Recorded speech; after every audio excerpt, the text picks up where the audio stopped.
Shall we start by talking a little bit about this fascinating CD which you gave me when I visited Tehran, which is one of your field recordings in Baluchistan. It's a fascinating collection. And would you mind telling me what was it like traveling in that part of Iran in the 1970s, and why did you go to make these field recordings then? Oh, well, you know, you are fascinated by what you heard. I was immensely enthusiastic about hearing the music in Iran. When I started learning the santur, and learning the dasgahs and the radifs of Iranian classical music, then it occurred to me that I know nothing about the music of the rest of Iran. And to be honest, I think I was very lucky to meet one very good musician there, Soleimani. He was about 60 something. And he played the dotar beautifully. I started going down and down and down towards the desert. We have several towns, Gonabad, Ferdows, Tabas. And so I just made a center of where to stay and then start going round and round the villages and finding out. Always asking, what do you play? How do you play? So, Miss Majd, about microtonality in Iranian music, I'd love you just to talk a little bit about its influence maybe on your music, if you can say if there is any, even if it's subliminally there.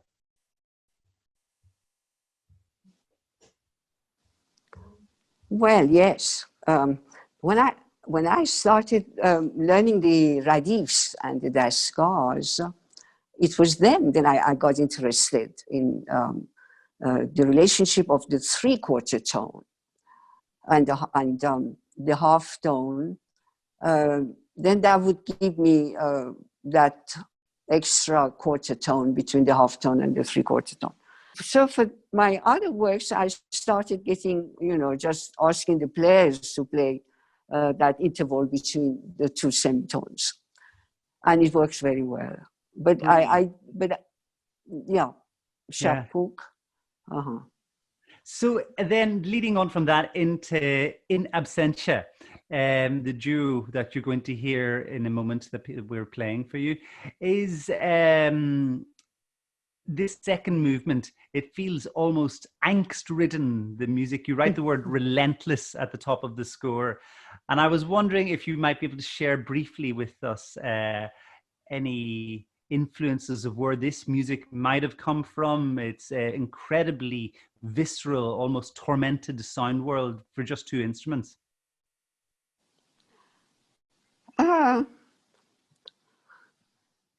You call it tormented. I suppose it is anxiety, torment that you're referring to. I think is an expression of perhaps an obsession on this idea of separation. It's an observation, really, and non-acceptance. A non-acceptance. And I think that's why it becomes, as you say, tormented.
So the next work you're going to hear is in fact the only non-Iranian composition today. It's by the Cypriot composer Yanis Kyriakidis and it's called Snake Music. Yanni wrote this back in 1993, but it is very much influenced by Baluchistan folk fiddle repertoire. And I thought it'd be nice to include this after us hearing the field recording, the Phoenix, that you've just heard.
So Amir, thanks for joining us today. We're going to talk a little bit to you and to Miss Majd about new music and Iran.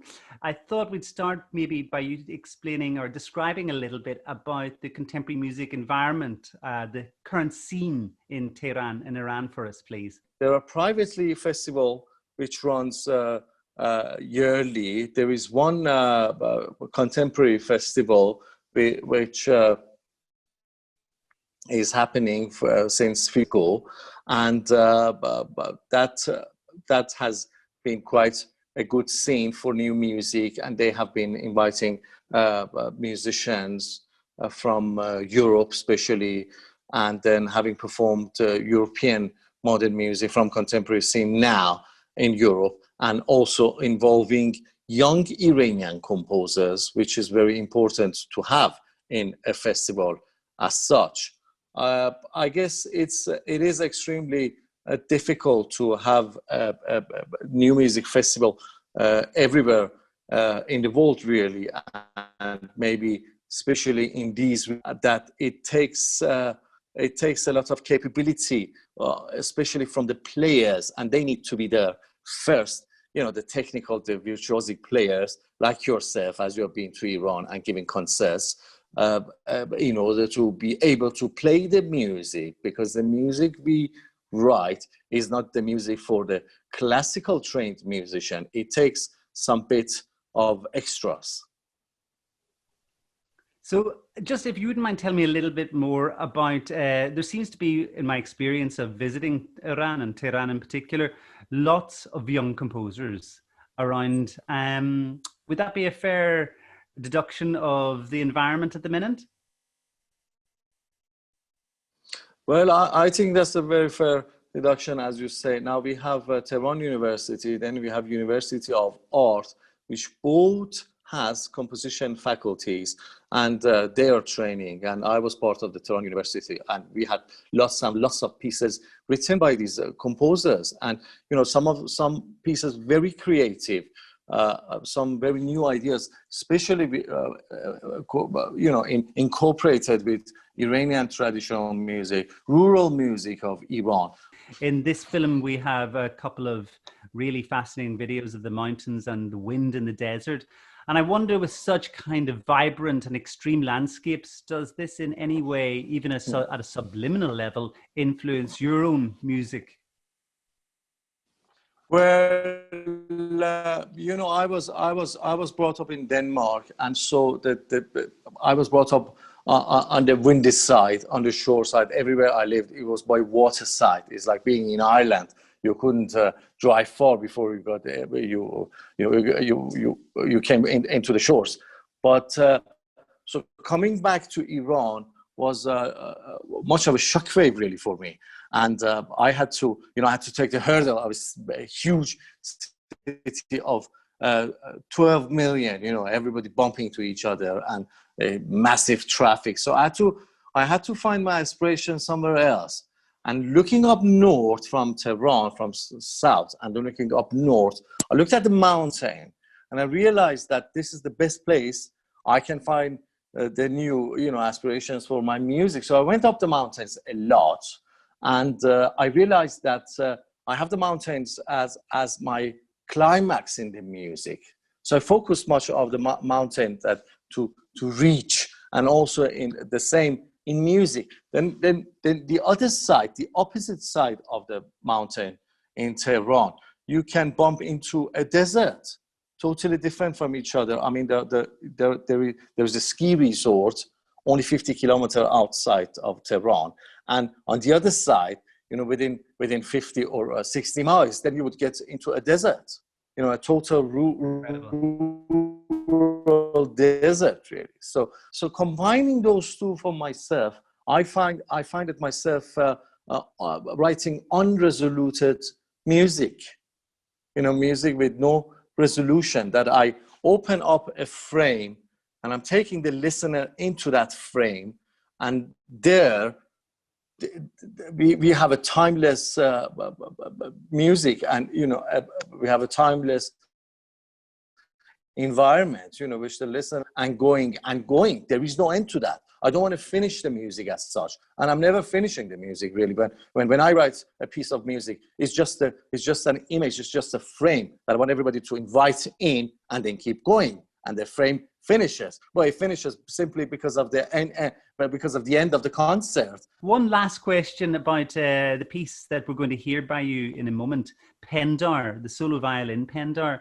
Maybe you could just tell us a little about what a Pendar actually means, or what it is, and why. I know you've written a whole series of pieces based on this idea or this theme, please. Well, the word Pendar itself means thought, and it comes from a Zoroastrian religion, and but nothing to do with Zoroastrian, but the word itself. A Pendar is a series of solos or instruments, and for a long time I wanted to compose, to write a collection for all instruments, very classical instruments from the orchestra, and to get them really to know inside out. I realized that I have to write massive solos in order to write new music in the future.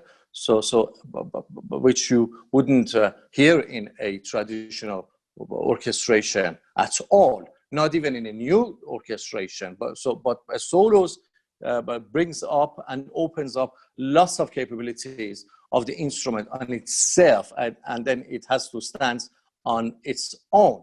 The material for this collection kind of inhabits the how shall I say, the inner drama which interacts with the outside world, and it's in a story of fashion.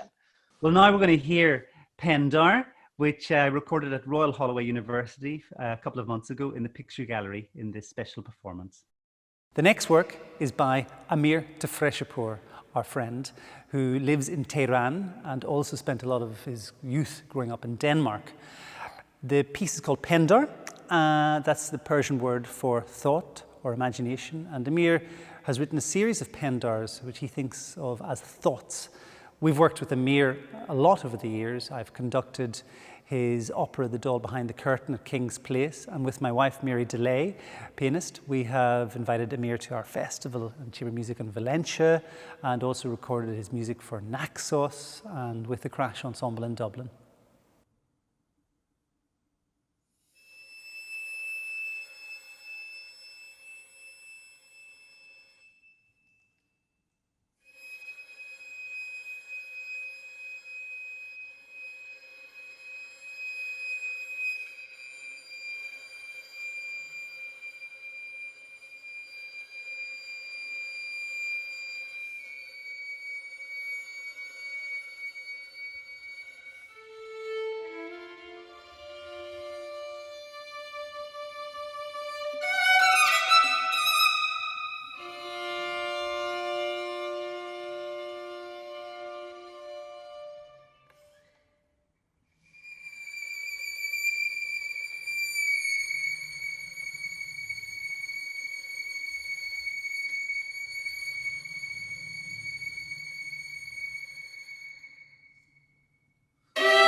you.